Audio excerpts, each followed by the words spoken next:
All right, you alien assholes. In the words of my generation, up yours. Russell Casey, Randy Quaid, Independence Day, 1996. A somber Independence Day. Craziness is all I see. I live in Southwest Florida, a little port stain called Port Charlotte. Most here tend to be red, right, Republican, Trump supporters. So anything blue, left, Democrat, or against its binary opposite is not ultra-rare among the locals, but significantly less than red, right, Republican. There are some. They do exist here. I have friends on both sides. I myself identify as NPA, which stands for no party affiliation. I am not even labeled as an independent, as they are labeled a political party as well. Independents still believe in this current system but want more choices than two. Me. Yeah. No. It's broken. Broken is defined as unfixable. So what in the hell are we doing? I took a real serious look at why people are so crazy about these binary choices, or at least the one side that is losing this battle. I tried to think like them. I do not think I can actually do that, but I did try. I went through the motions. I'd throw on MSNBC, CNN to see, and I'm just blown away people outright believe this crap. It's fiction fear generating at its worst. Not that Fox is much better. They do the same damn thing. They just happen to frame it a way that makes it look less crazy talk than the other side.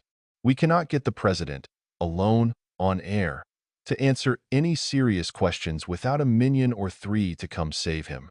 The other side, we have a rich college frat boy that most will vote for because most agree that Biden cannot do the job, but not only cannot do the job, he never did the job to begin with. His age and his inability to form coherent sentences right now did not create this situation. What created this situation was a poor four-year performance, which he still continues to blame the other side for, or flat out says is not the case, which is now seriously laughable and is a logical fallacy. Probably all of them. I look at this binary debate about the two-party system as this. Welcome to America. Your air is free here. You can breathe as much as you can, but every 4 years we strongly urge you to vote on what odor the air smells and tastes like. You can choose piss, or you can choose poo. No other viable choices exist. Thank you for your obedience, citizen. Both piss and poop, smells, tastes are bad for your health, suck and will make you miserable, but you have to choose one so you can have your free air, citizens. If you do not choose, you will be labeled as a domestic terrorist against freedom, a fascist, racist, some kind of gender, sexual phobe. Choose one. There are too many to list. You will be advertised by the media and social media alike as part of the problem. Why people won't accept the free air our freedom-giving government gives to you all. We cannot add any more choices because it's a problem we cannot solve, but act like we got it all figured out and can do no wrong. The other side is always bad, wrong, evil, and we are always good, right, and just. Groups of people getting angry at each other because they'd prefer a different odor where almost half, but not really half, will accept that as normal for us all, is your fault for not picking the correct side of history. Should be noted that only the winners of wars write history, not the losers. There shouldn't even be war. Yet, here we are. Happy Independence Day, 2024. That is how I see this. I lean right, sure, but only because if I must choose between the two, piss and poop, I choose piss over poo. I have serious digestive issues, so I know what one is like on the worst of days, and I am not doing that as my free choice for free breathable air. Where we all tend to be fixated on is our definitions of which side is poo and which side is piss. That point is, does it even fucking matter? So I choose piss over poo, red over blue, but that doesn't mean I love red, want red, and freely choose red. No, I made a calculated, logical decision based on my own experience with both. I have a very concrete definition of what words mean, what they are at the conceptual level. That is what semantics is. When I step out to walk in the dark, that ground is solid. It isn't solid because I believe it to be solid or have faith that it is. No, it is solid because it is concrete, and concrete is solid. Air, clouds, fog, water. No matter how much belief one has or faith that they can, when they take a step out on the dark bottom, It is not solid and one's foot goes right through. The only time that ever happened in recorded history was the Bible, and the Bible as a conceptual tool for documenting the real story of human history is as follows. Back when the Bible was written, then edited, then rewritten, then rewritten, then re-edit, then translated from dead languages, then retranslated, then edited, then rewritten, then given to kings for them to take their favorite parts, then rewritten, then rewritten, then translated again, then given to the Pope for him to approve, then rewritten, then edited again, then rewritten again. All based on stories that were told, orally, 30 to 90 years after they happened, to people who didn't know how to write. So, David Cross. With that said, if you want to believe a person that said that he was the grand creator's son and walked on water, go for it. I don't have to. Just like a lot of beliefs. Nothing is required by my life to believe anything but what I feel is believable to me. Granted, people do this all the time. Most do not do it to the level that I do. Everything to me is about intentionality. What do you or anyone intend to do? Your actions are what one is judged for. What they do is real. What they say is supposed to be real, but often never comes into play because they never did the hard work to make it happen. Back to politics. People should vote for the person they can relate to and support. I seriously doubt most people can look at what we have to choose from, piss or poo, and call that is what I want, and that is what I want to support for the betterment of all of us. Right. And Winnie the Pooh isn't a homicidal killer. Only in fiction, where the fictional character can be anything it needs to be to drive the story and characters through their journey. The almighty MacGuffin. 339.5 million people in this country, and this is our two best? People need to wake up. I know RFK has no chance to win, but what if he did? What if in some twilight zone logic the people vote RFK to be president?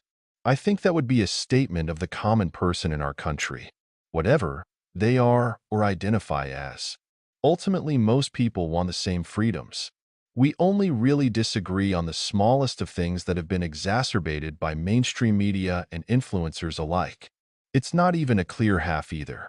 Each side cannot even gain 50% or better. If it was 75 to 25, I'd get it.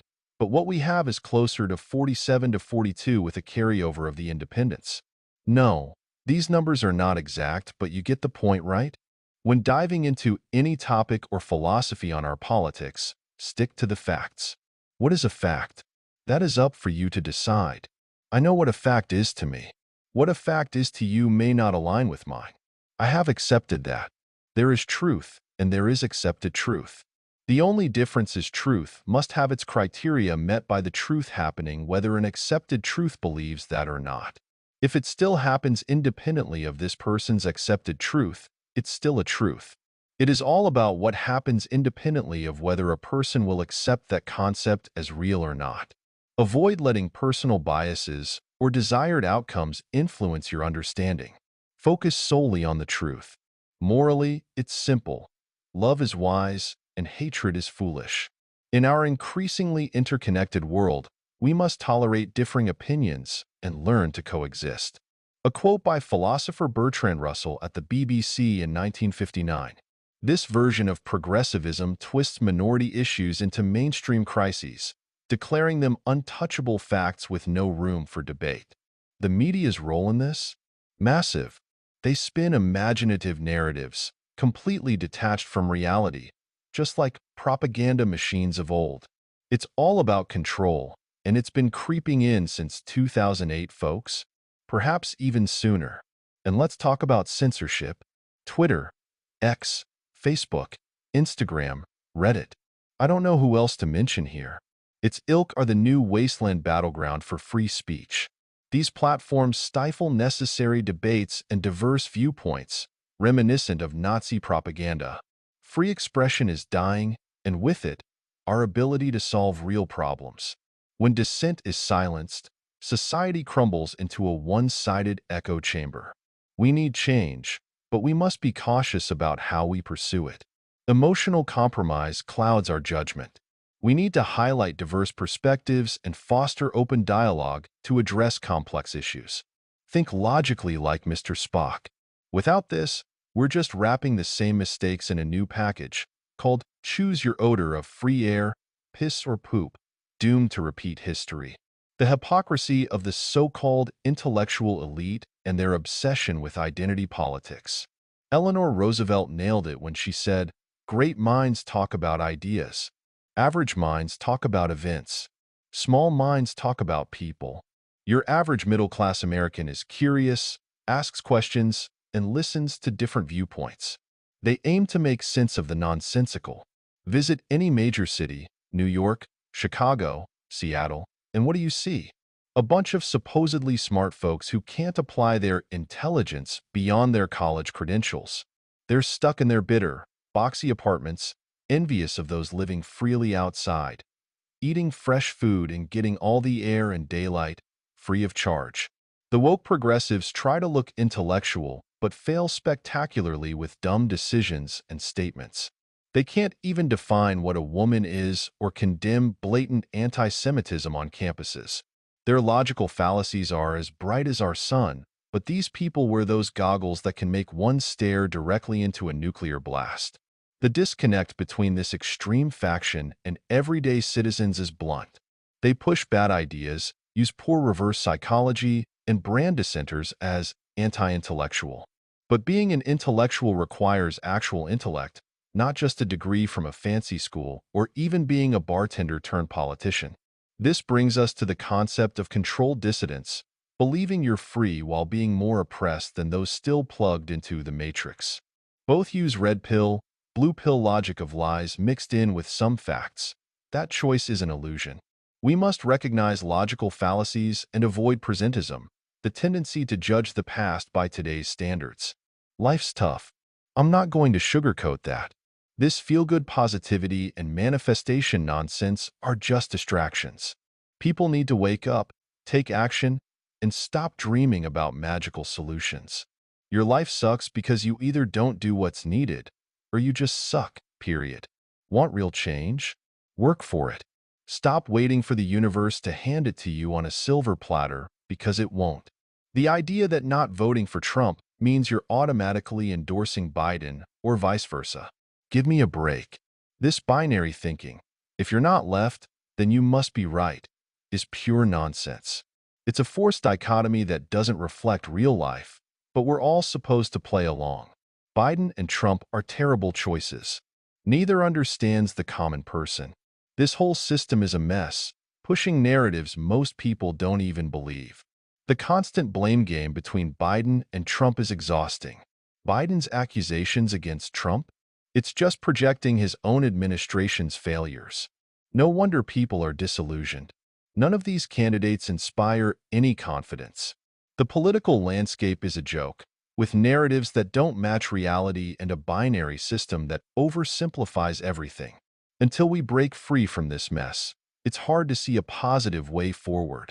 But let's ignore that inconvenient truth for a moment and dive into the fascinating world of guilt by association.